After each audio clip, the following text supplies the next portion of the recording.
Hi, I've had a number of requests for other videos on reactive hypoglycemia, and so this video is a response to those requests.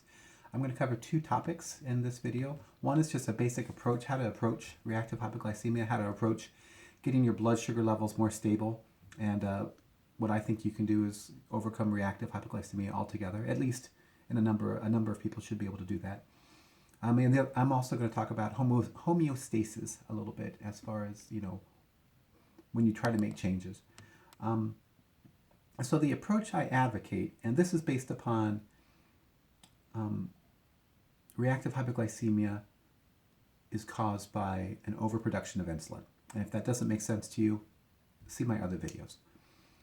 And so the approach I advocate is for you to understand how our body is metabolizing energy.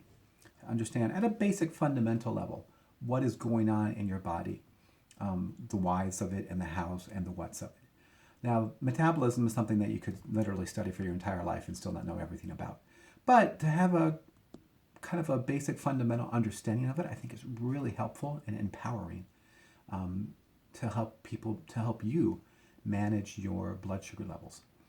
And this is a lot different approach than the approach that I see being advocated a lot, which is diet-based. Where I say, okay, the Atkins diet or a ketogenic diet or a vegan diet or eat many small meals a day. And I personally think going towards a fat-based diet is a great direction to go for reactive hypoglycemia. But I can't tell you that, okay, if you eat this, and this, and if this is how you eat, then that's going to do it for you. Because I don't know your body. I don't know how your body reacts to food. I don't know what your triggers are. I don't know the severity of your reactive hypoglycemia. I don't know any of that, and nor does anybody else who's written a book, or probably most doctors. Nobody can know your body as well as you can. So I think it's a great strategy for you to understand what's going on with your body with the energy metabolism. For instance, it's good to understand that when our body's getting energy, we get energy from the easiest sources first, which is, the food after you eat it. It's very available. Then after you use that up, or that's been stored up, then you use glycogen, which is basically sugar chains that are stored up in your muscles and livers. And then when your glycogen reserves start to go down, then your body starts to use fat for energy. It's a useful piece of information.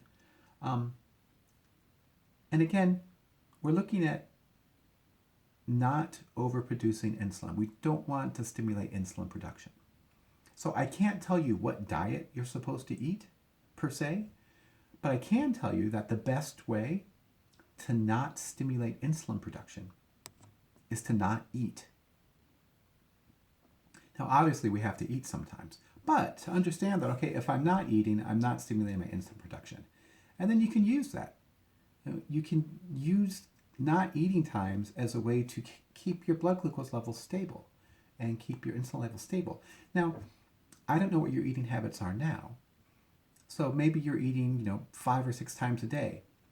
Well, and this kind of goes to homeostasis. If you're eating 6 times a day now, you're like, oh, yeah, that makes sense. I don't want to stimulate my insulin, and so don't eat. So starting tomorrow, I'm not going to eat. I'm only going to eat once or twice a day. I don't know that that's going to work for you. You probably know if it's going to work for you, but I don't. So I can tell you that not eating is a great way to not stimulate insulin production. And so incorporating that into your daily routine is a really good strategy. Another thing which is really good is having a diet that's based on healthy fats, like the Atkins diet, like a lot of the ketogenic diets are. So based upon healthy fats, fats don't tend to stimulate insulin production in people. And again, for me, when I was hypoglycemic, for me, eating stimulated insulin production. And so I had to eat sugars or carbohydrates with my meal because when I ate, my insulin went up. Some people might be the case where if they eat fat, they don't get hardly any insulin production whatsoever. But that's a great way. That's a great direction to go. Using non-eating times as a way, and also going towards a healthy fat-based diet, going in that direction. That's a good direction to go. I can also tell you, even though I can't tell you, diet A or diet B is going to work for you, I can tell you that drinking, except for water, drinking stuff is bad. for reactive hypoglycemia. Drinking stuff is bad. Drinking is going to stimulate insulin production. Sugars are really bad. Simple carbohydrates, bad. Complex carbohydrates, not quite as bad. So I can tell you that the sugars and the carbs and the drinks, that's not the direction you want to go if you have reactive hypoglycemia. You want to get away from those things and go towards a healthy fat-based diet. And I think using non-eating times is a great way to go. Now, the non-eating times, that's actually the exact opposite of what I was told by the first doctor who diagnosed me with hypoglycemia. I was told to eat many small meals throughout the day, which completely didn't work for me at all. And it makes sense to me now because, again, the core reason is overproduction of insulin. Well, every time I ate, I was producing insulin, so I was just making my problem worse. Now, that being said, and I think that's probably true for most of you out there who have reactive hypoglycemia, that being said, it's possible that there's somebody who, let's say they eat fat, and they don't really get an insulin production from eating fat. Well, they could theoretically eat many small fat meals throughout the day, and that might work well for them, possibly. I would be suspicious that that would work, but it might work for some people. I would think it wouldn't work for most people. So anyways, understanding that with reactive hypoglycemia, postprandial hypoglycemia, when you're eating these sugars, that's what's causing your problems, because you eat the sugars, insulin goes way up, and then the insulin takes all the sugar out of your blood. And so understanding that that's the reaction, and that's how your body's processing food. Check out my video on gastric emptying. That's a really big piece of the puzzle in a lot of things, and it's something that people don't talk about as well.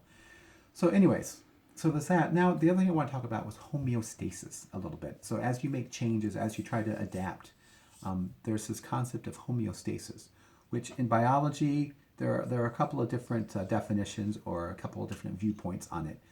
I'm going to talk about homeostasis as whatever you have been doing, that's what your body's used to.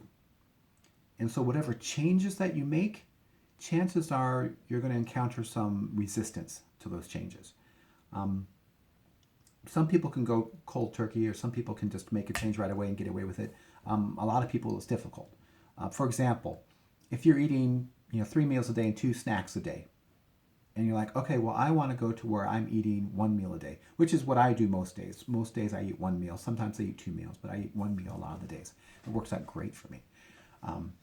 The only caveat is that if you do that, you have to make sure that you're eating a really nutritious, varied meal with lots of different foods. I tend to eat a little bit of a lot of different things.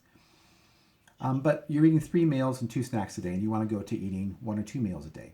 Well, if you're eating five times a day today, and you're like, tomorrow I'm going to eat 1 time, it might not work very well. It might work. You might be able to do it. But I would think that you're going to have hunger pangs, and your body's not going to be very well set up for it because of this idea of homeostasis, that whatever you've been doing, that's what your body's used to. So instead of going from 5 to 1, maybe you want to go from 5, maybe you want to cut out the snacks. And like in place of the snacks, maybe you want to drink a bunch of water. Or maybe even drink ice water. That's something that works well for me. If I get a little bit hungry at night or something, I'll have ice water. And then I chew the ice and I swallow. So you're going through the whole thing that you're eating. And then I don't feel hungry. But anyways, you might want to replace those 2 snacks with something else. So now you're down to 3 meals, and then maybe make one of those meals smaller as the day goes on. And anyways, the idea is that you give yourself steps along the way to get there. Another example might be that, okay, I'm saying that going in the direction of healthy fats is a great direction to go. And maybe you're eating a whole bunch of carbohydrates now. Sandwiches and junk food and snacks and drinks. You're like, uh-oh, this is bad for my reactive hypoglycemia. I want to get to fats. And it's funny because the Atkins diet, which is a fat-based diet, I have people who said, I tried the Atkins diet and I felt terrible. Well, if you're eating a bunch of carbs and sugars and you want to, starting tomorrow, you're just going to eat nothing but fats, your body's not set up for it. So even though that's a great direction to go, how are you going to get from here to here? Are you just going to leap and jump and bam, land? Or are you going to take a strategy to get there? So it's something to consider. The homeostasis, the idea that your body's used to what you're doing.